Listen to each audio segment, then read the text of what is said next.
Assalamualaikum warahmatullahi wabarakatuh. Perkenalkan, nama saya Muhammad Adnan Maulana. Di sini akan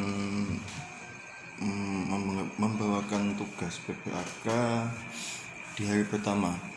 Yang mana di sini pengambilan tugas mengambil 2 materi dari yang disampaikan di PPAK hari pertama. Yang mana pada kesempatan kali ini saya akan membawakan 2 materi yang akan saya ambil.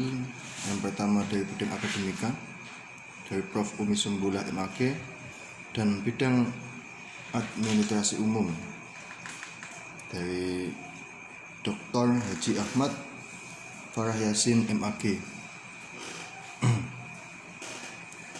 Langsung saja pada pertama ini oleh Prof. Umi Sumbulah, yang mana menyampaikan di dalam Universitas Islam Negeri Maulana Malik Ibrahim di sini memiliki 7 fakultas, antara lain psikologi, syariah, humaniora, dan lain-lain sebagainya. Kurikulum yang dipakai di dalam Universitas Islam Negeri Maulana Malik Ibrahim di sini kurikulum yang internasional sejak tahun 2008 mendapat sertifikasi. Adapun sarana-sarana dalam yang disediakan oleh pihak UNIF, yang pertama integrasi keilmuan, yang kedua yaitu integrasi kelembagaan. Ada juga contoh seperti sarana yang tidak dimiliki dari universitas lain, antara lain yaitu mengenai ada di Universitas Maulana Malik Ibrahim di sini ada Ma'had Al-Jami'ah. Selain Ma'had Al-Jami'ah juga ada perkuliahan bahasa Arab atau PKBBA yang dilakukan pada biasanya ketika semester pertama dan semester kedua jam 2 siang sampai jam 5 sore. Itu PKBBA. Kalau buat mengenai Musad Ma'had Al-Jami'ah, biasanya itu diisi ketika malam, ada taklim afkar, taklim bahasa, dan lain sebagainya. Itu lebih, kalau taklim Musad Ma'had Al-Jami'ah itu mengatur ke lebih malamnya dan siang dan pagi hari. Sholat subuh itu biasanya sholat, terus setoran atau ngaji Al-Quran biasanya oleh pemandu atau musyrif yang telah berada di mabena masing-masing. Terus di sini disampaikan oleh Prof. Umi Sumbulah strategi pengembangan bahasa asing. Ya seperti tadi PKBBA yang mana bahasa Arab, dan nanti taklim bahasa Inggrisnya kita ambil di Ma'had, yaitu ketika ada taklim bahasa Inggris. Itu makanya kelebihan dari universitas kita ini ada pengembangan bahasa asing, yaitu bahasa Arab dan bahasa Inggris yang dipelajari setiap harinya ketika di semester. Lebih khusus itu semester 1 dan 2, itu lebih fokus 2 bahasa. Nanti lah PKBBI nanti ada di semester 3 dan 4 lebih fokus ke bahasa Inggris. Kalau di semester 1 dan 2 itu lebih fokus mengarah ke bahasa Arab, dan semester 3 4 itu lebih fokus ke bahasa Inggris, itu PKBBI. Selanjutnya yang disampaikan oleh Prof. Umi Sumbulah, ada juga HTQ, yaitu Hay'ah Tahfidzul Quran, Rumah Moderasi Beragama. Terus beliau juga menyampaikan amanah kemenang, yang mana salah satu PTKIN menjadi pendorong pembangunan moderasi beragama. Terus sarana yang lain yang disediakan oleh universitas kita ini itu perpustakaan. Ya itu sudah wajar lah, dimanapun UNIF ataupun pendidikan tinggi lain itu juga menyediakan yang namanya perpustakaan. Mengenai akademik, di sini minimal mahasiswa menempuh jalannya pembelajaran selama 8 semester mengenai akademika. Terus yang mengenai penilaian, PKL, lembaga potensi. Jadi mengenai penilaian mahasiswa atau itu diambil dari lembaga profesi, ujian kompresif, ujian skripsi dan lain-lain. Itu mengenai penilaian kriteria mahasiswa. Ada matkul ciri-ciri khas UINMA, matkul dasar, terus matkul lebih menengah, matkul yang lebih ke di semester biasanya semester 5 atau semester 7 itu lebih ke keminatan atau kejurusan. Jadi matkul ini lebih nanti ketika semester 5 atau semester belakang itu ada matkul yang mana penjurusan. Lebih contoh kalau di saya di sini di Fakultas Syariah. Jadi kalau kita seumpama saya di jurusan Hukum Keluarga Islam, nanti ketika semester 5 ini kita mengambil matkul ini penjurusan. Kamu mengambil jurusan Hukum Keluarga Islam, nanti kedepannya mau menjadi apa gitu. Kalau sebelum ibaratnya kita ingin menjadi kemenak, ada matkul khusus pembelajaran mengenai kemenak. Kalau kita semua mau menjadi hakim, ada matkul khusus yang membahas tentang ilmu perhakiman. Kalau kita mau menjadi advokat, sama juga ada matkul yang mempelajari tentang dasar-dasar apa yang diambil oleh advokat gitu. Itu matkul penjurusan. Matkul fakultas, ciri-ciri fakultas satu dari yang lain rumpus matkul prodi ya. Di setiap fakultas memang memiliki matkul yang lebih khusus lah. Lebih khususnya maksudnya setiap fakultas itu memiliki ciri matkul yang khas dari fakultas tersebut. Contoh Fakultas Syariah, Humaniora, Psikologi dan itu memiliki ciri-ciri matkul yang khusus. Mengenai pembelajaran di sini UINMA memiliki metode pembelajaran sinkronus dan metode pembelajaran asinkronus. Pembelajaran sinkronus di sini UINMA dalam masa-masa seperti ini biasanya digunakan melalui daring, yaitu melalui via Zoom. Kebanyakan Zoom sih kebanyakan. Kalau setiap dosen itu ada yang melakukan secara Zoom, ada yang melakukan aplikasi Gmeet. Tapi lebih kebanyakan itu memakai Zoom karena di setiap fakultas itu sudah disediakan Zoom fakultas. Terus sistem akademika. Mengenai sistem akademika di sini dibahas oleh Prof.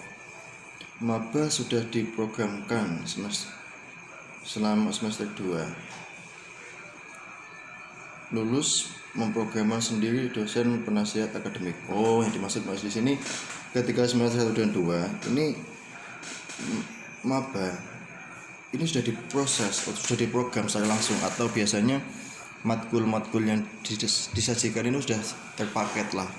Jadi semester 1 mengambil berapa SKS atau biasanya itu 9 matkul khusus yang dimana sudah ditentukan oleh fakultas. Adapun semester 2 juga begitu. Biasanya ada yang semester 2 itu sudah dipaketkan langsung oleh fakultas.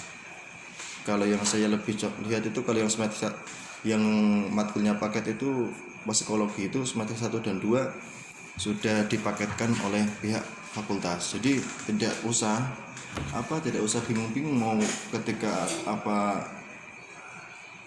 KRS lah gampangannya itu. Nggak usah bingung-bingung mencari matkul apa yang akan kita tempuh semester ke depan gitu. Ini sudah diprogramkan oleh pihak fakultas.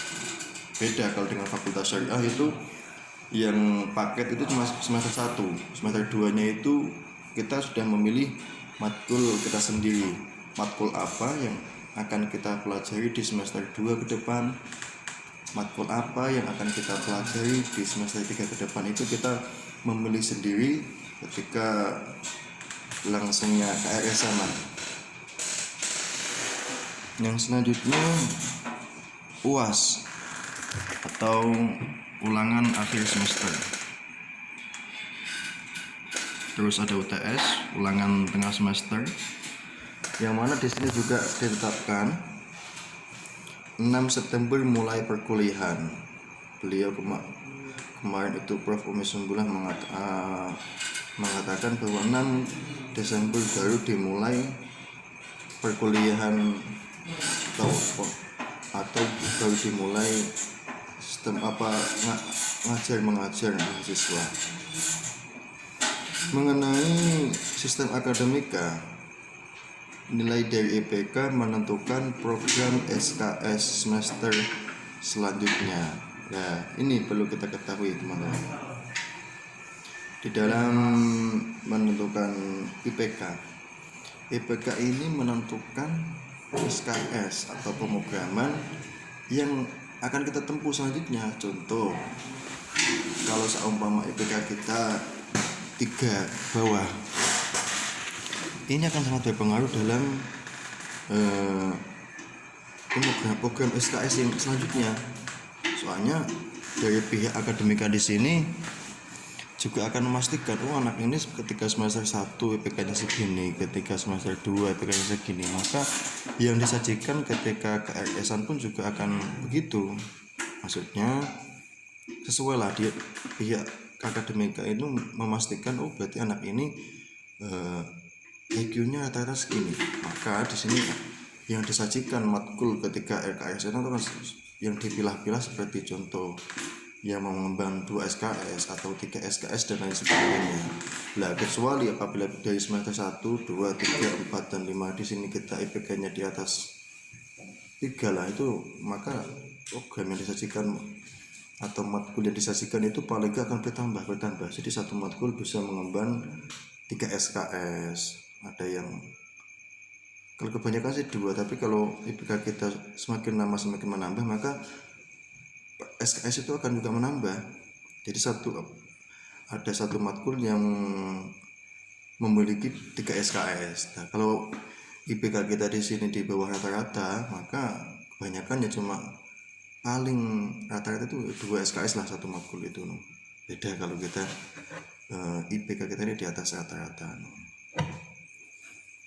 Terus yang paling saya ingat dari kedua sambutan dari Dr. Haji Ahmad Farah Yasin MAG, yaitu mahasiswa harus berpikir secara ilmiah. Berpikir secara ilmiah itu bagaimana? Berpikir secara ilmiah itu berpikir secara funnya sesuai dengan metodenya, atau sesuai berpikir secara, kalau cara kasarnya itu berpikir secara buku lah. Apa yang kita pikirkan, apa yang itu harus sesuai dengan teori. Makanya jadi ketika setiap kita memiliki atau mempunyai argumen, itu harus ada dasarnya. Saya berpikir seperti ini, landasan saya apa? Begitu. Kalau saya berpikir seperti ini, dasar yang saya buat untuk berpikir itu apa? Itu contoh dengan berpikir secara ilmiah, mengkaji teori-teori lama, menggunakan setiap. Jadi ibarat kata itu kita nggak omong us lah, kalau dalam bahasa yang lebih kita dengar di zaman-zaman saya itu omong us atau omong kosong.